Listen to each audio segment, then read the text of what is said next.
Hello. This video, we are going to be talking about tarot and mindfulness and trusting your inner voice. How are you doing today? Welcome, everybody. Just going to make sure everything is going okay over on in the Facebook group. Just a quick shout out. Whether you're watching this live or whether you're watching the replay, there will be a workbook posted in the description of this video. We're going to kind of talk about the workbook a little bit, but if you want to have it open while you're watching this video, that is available for you as well. Welcome in, everybody. Let's go ahead and get started. So, I wanted to start off by talking about mindfulness. What is mindfulness? So I actually looked it up so that I could get the complete definition. And mindfulness is, I'm going to read the definition to you. Mindfulness is maintaining a moment-by-moment awareness of your thoughts, feelings, bodily sensations, and surrounding environment through a gentle, nurturing lens. I thought that was so good. So mindfulness includes being present in the present moment. It includes being aware of your thoughts, being aware of your feelings, your bodily sensations, your surrounding environment, and to also do all of this through a gentle, nurturing lens. So I'm curious how you feel about mindfulness. Do you already have a mindfulness practice? Hi there, Sarah. Do you already have a mindfulness practice? What does that look like? And if you don't, that's okay. We're going to be talking about that today. So hopefully, whether you have a mindfulness practice or not, I'm hoping that you'll take away some tips on how to either create your daily mindfulness practice or enhance your current daily mindfulness practice. Hello, welcome, Megan. So, setting up a daily mindfulness practice, I believe, is essential for any personal and spiritual growth, and also for reading tarot and tapping into your intuition. So, I'll be giving you some practical tips here to help you with your mindfulness practice. So, first, let's talk about why you might want to have a mindfulness practice. So first and foremost, it increases your self-awareness. When you become aware of your thoughts, emotions, and physical sensations, and you are in the present moment, you are able to choose different thoughts, feelings. You can make choices based on these feelings, based on your physical sensations. So it really opens up this level of awareness that helps you make changes in a way that you can't make if you're not noticing. I've talked before about how important meditation was for me, and I felt like I like to describe it as like I was walking through a swamp and then I wasn't. Once I started my daily meditation practice, everything just cleared up. Like the colors in the world even looked brighter and clearer. My decision making was so much easier. I was so much more aware of myself, my body, and my surroundings. So it definitely gave me that greater clarity and focus as well. So that's one of the things that I think is very helpful. And in terms of tarot, when you have that clarity and that focus, you're able to be very present with the people that you're reading tarot for. It helps you to improve intuition.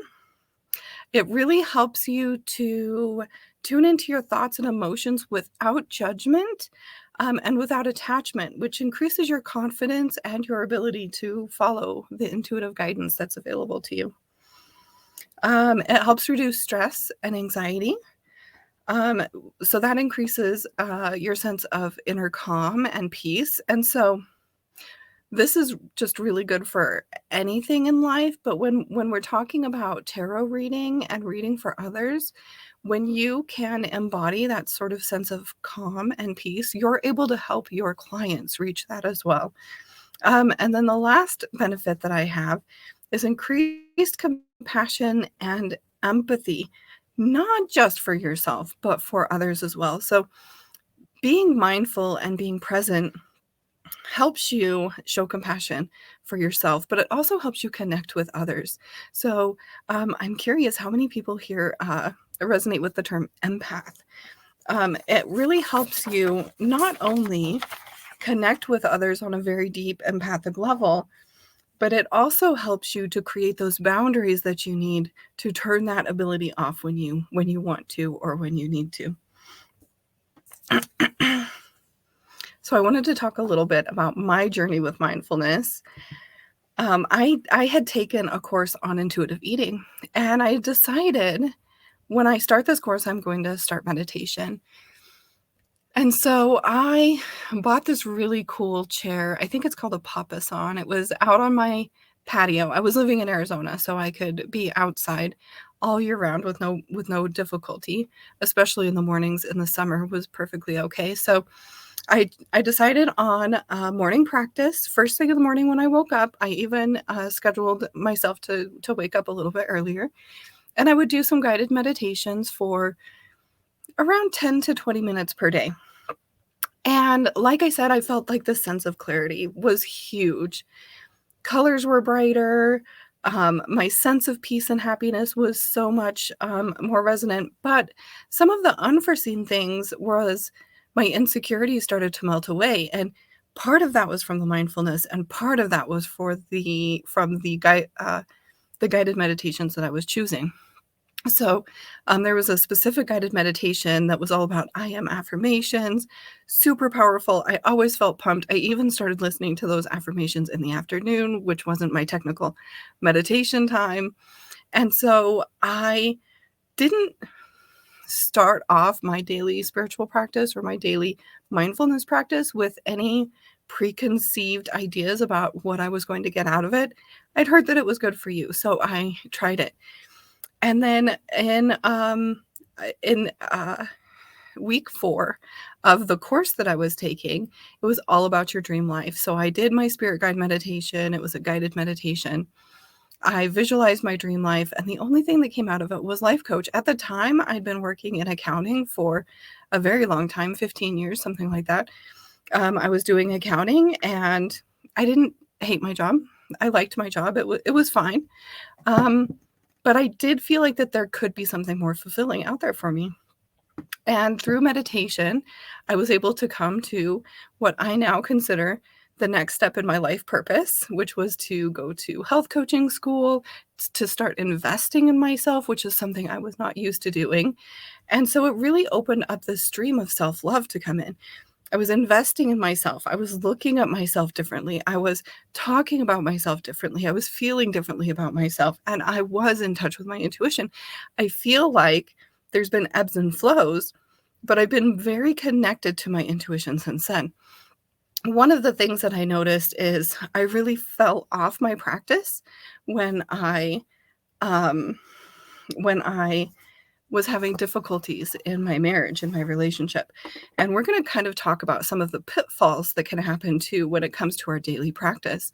But in 2021, I decided I want to have a daily practice again. I really missed that. It was something very special to me. I had probably fallen off of the spiritual practice for at least 2 years. I was still doing some things, but it wasn't daily, and it wasn't daily mindfulness. And so in 2021, August, I decided to start meditating every day for a month.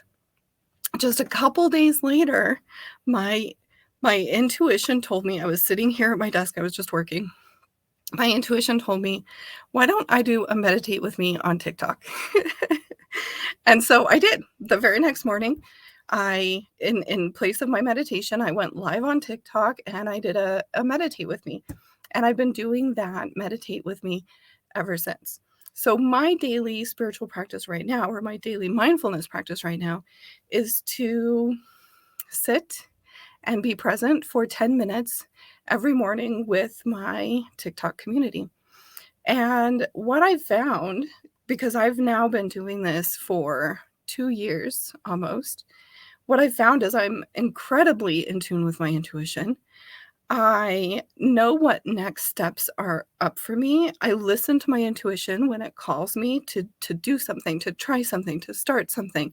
So it's really helped shape my business, my personal life, and all parts of my life. And so I am such a stan for a daily practice. So let's talk about um, how to set up a daily practice. Does anybody here have a daily practice already? Hi, Jennifer. Okay, so the first step in setting up a daily practice is to set aside time, even if it's just a few minutes. And if you're somebody listening to this right now and you think, I can't do that, I don't have any time, don't shut off the video. I'm going to talk about that. Okay.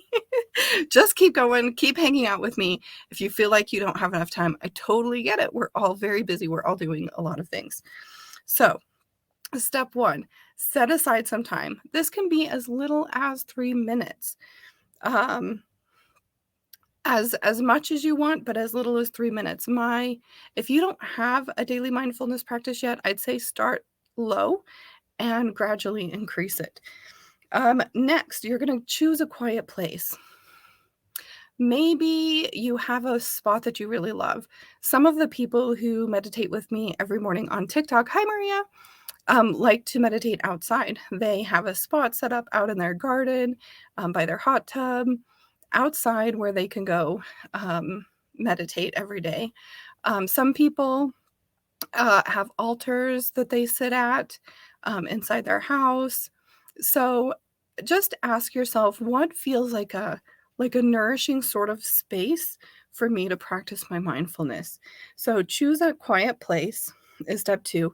And then step 3 is to decide what you want to do. Now, I'm going to show you, I have provided you guys a bunch of examples. We're going to talk about some here. And then I'm going to show you the workbook that is above. By the way, you can click on that link that's in the description. It's going to take you straight to the workbook. You can print it, you can save it.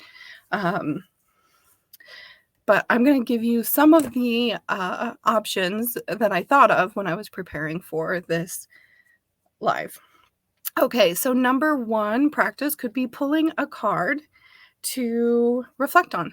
So maybe for your practice, one of the things too that I really like to do is maybe burn some smudge, maybe to light an incense, maybe to light a candle. Think about the things that you might want to do to kind of set up that sacred space for yourself. It's not necessary. It's not something you have to do, but it is something that can enhance the experience. Okay, so some of the techniques that I'm going to be giving you for suggestions are pulling a card to reflect on. This is really great because it has so many benefits on top of the mindfulness. When you pull your card, think about the meaning of the card. Maybe read in your guidebook exactly what that card is about. Sit and think about and reflect on the card. Maybe journal about the card and really stay connected to your breath. Next up, journaling. Maria, it should be above that. The link to the document, if that's what you're asking about, should be above the request for access. Okay, next up is journaling. Journaling is a really great way to develop a spiritual practice. Both tarot and journaling offer self-reflection.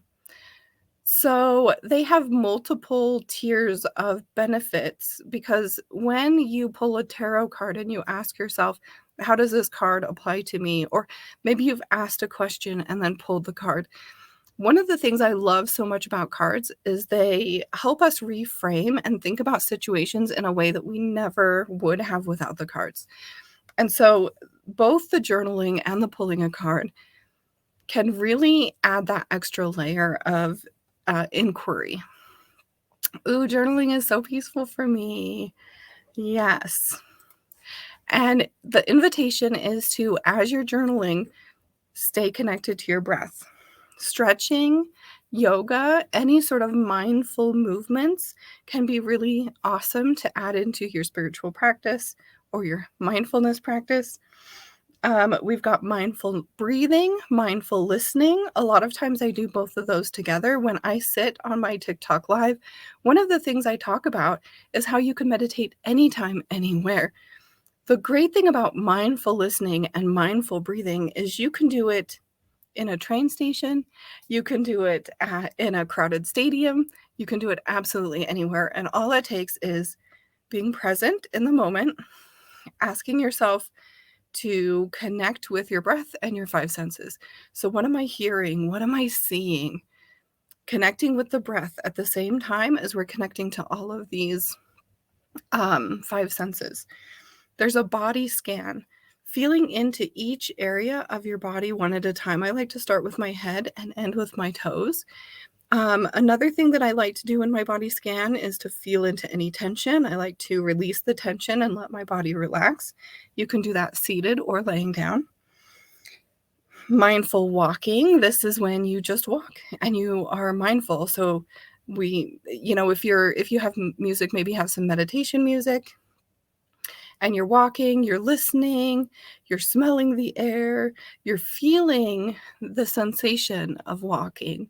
So maybe there's wind coming at you while you're walking, maybe the pressure of your feet on the ground, just really feeling into that experience of mindful walking.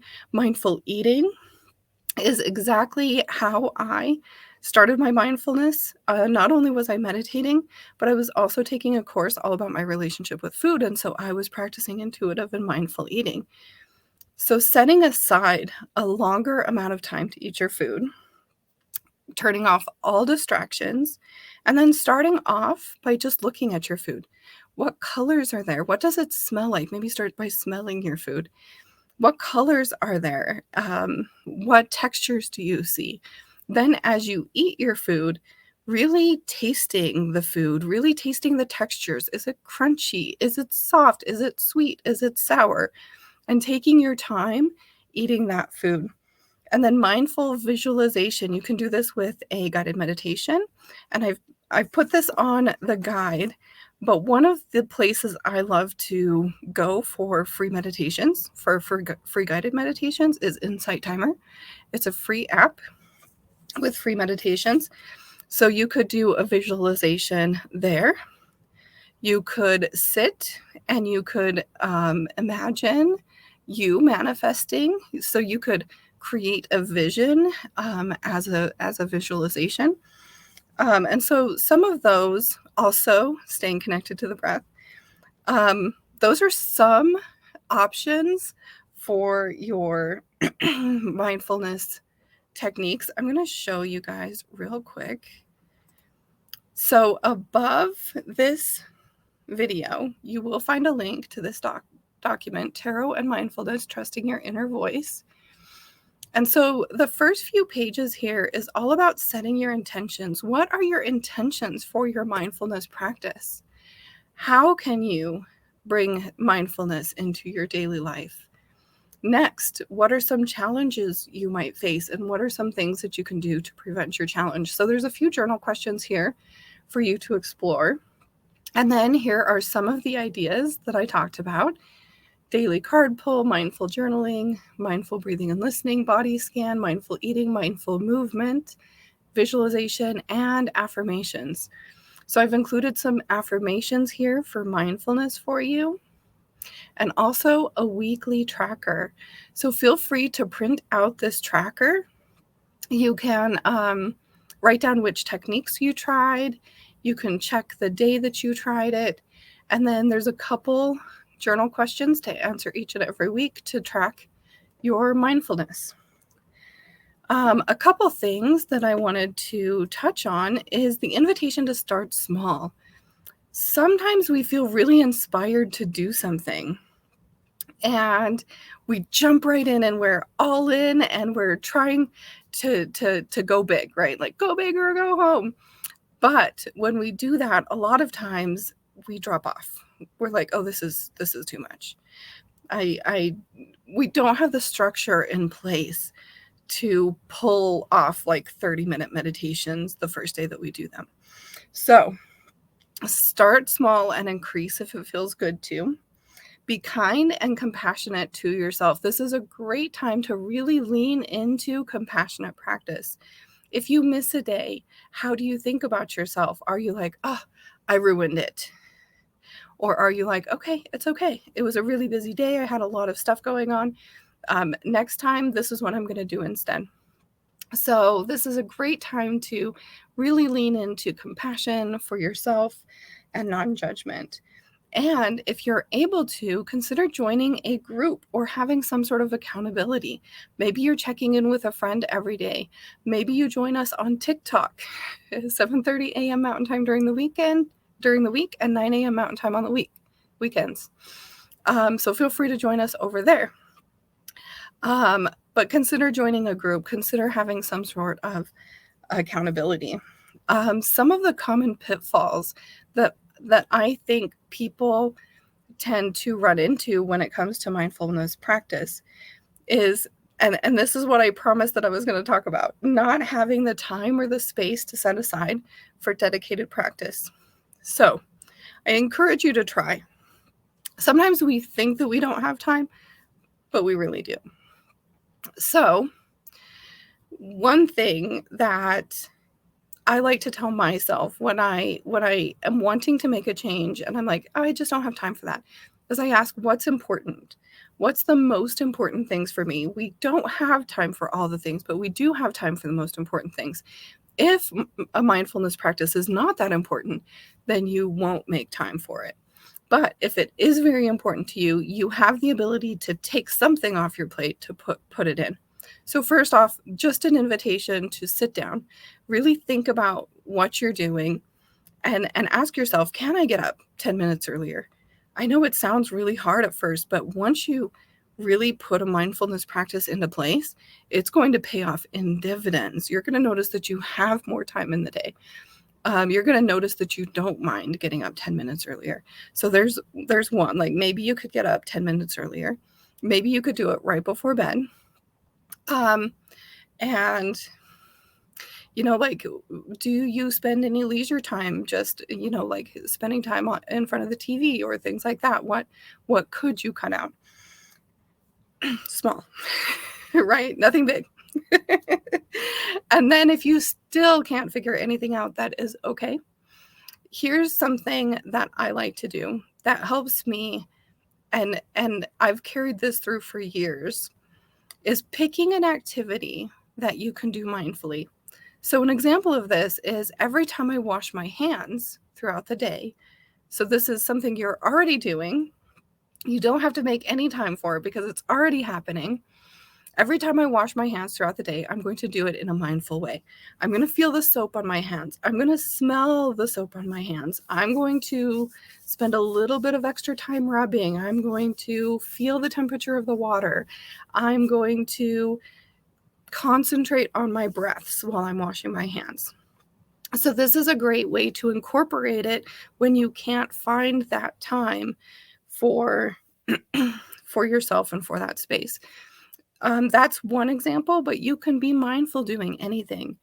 So a lot of people on the morning meditation that I've been talking about, they like to do laundry or dishes while we're meditating. And so when you're doing laundry and you're meditating or being mindful, are you feeling the fabric with your hands? Are you feeling the texture of the fabric? Are you smelling the soap, the fabric softener on your clothes?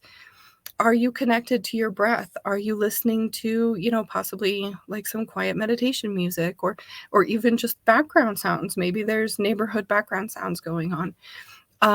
So the invitation is to pick a few things that you do often, preferably multiple times a day, and to be present at those times. Some of the times for me, other than my morning meditation, is cooking and dishes. I do my best when I'm cooking and doing dishes to turn off my devices, concentrate on the breath. I really love chopping up my vegetables and being really present with it. And so those are some of the things that I've chosen. So you can do this in addition to your seated meditation or any other practice that you have as well. Okay, another pitfall, thinking that you have to clear your mind. I can't tell you how many times I hear somebody say, I don't meditate because I can't clear my mind. But you can do so many things mindfully without sitting in a seated meditation and attempting to clear your mind. I feel like people have this one view or image of what meditation is because that's what they've been told. And then it actually robs them of the benefits and experience of meditation because they might try it once and they're like, oh, I couldn't clear my mind. This is useless. Like, I'm just wasting my time. So if you're already doing a daily mindfulness practice and you want to learn how to clear your mind, that's perfectly fine, but know that it's going to take lots of time to get there. This is an expert level skill that people build over time, kind of like a muscle. And so if you are working on that, take some time for mindfulness, maybe a 5-minute mindfulness practice, and for 1 minute of that, attempt to clear your mind. And like I said, treat yourself with compassion no matter what. So if you're not able to clear your mind, that's okay. Be compassionate. Another thing too, it's really good to maybe do a bit of a brain dump, like a big journal, right before you try to clear your thoughts, and also to really concentrate on the breath. So many times, if you're somebody who wants to be able to clear your thoughts, if I start thinking about something and then I'm like, oh, I'm thinking, then I like really focus on the thinking instead of just letting it go, just having this intention of, okay, I'm just letting this thought go, coming back to the breath. You can even have a mantra that you say to yourself. One of the things that I teach in the morning meditation and TikTok is to count your breaths. This helps you focus on something without, thinking in the background. So those are some things if you want to, but just know that you do not have to clear your thoughts in order to have a mindfulness practice and to meditate. Another pitfall is starting with too big of a goal. We've kind of talked about that. And the last one is judging yourself for not showing up or for not doing it the right way or not being able to do it. This is an invitation to really tap into that self-compassion. So that is everything that I have prepared on a daily spiritual practice. I would love to see if you guys have any questions. If so, go ahead and put it in the comments.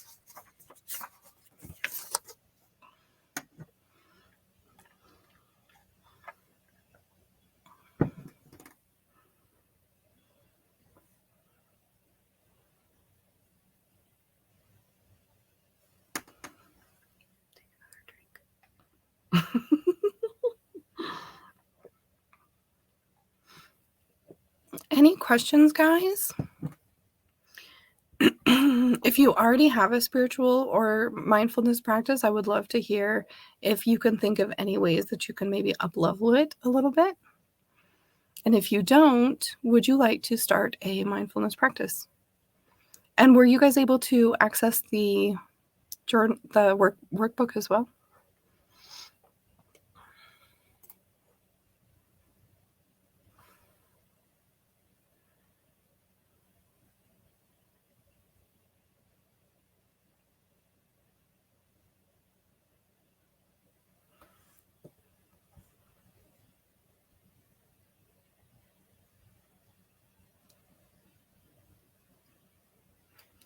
No access to the journal? Is anybody else able to get into the journal?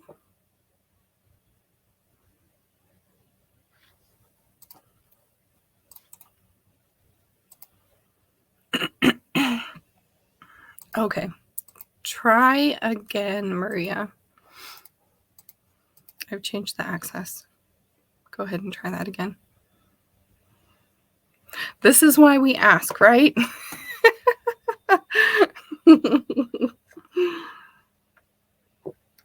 Maria says, would love to do mindfulness practice.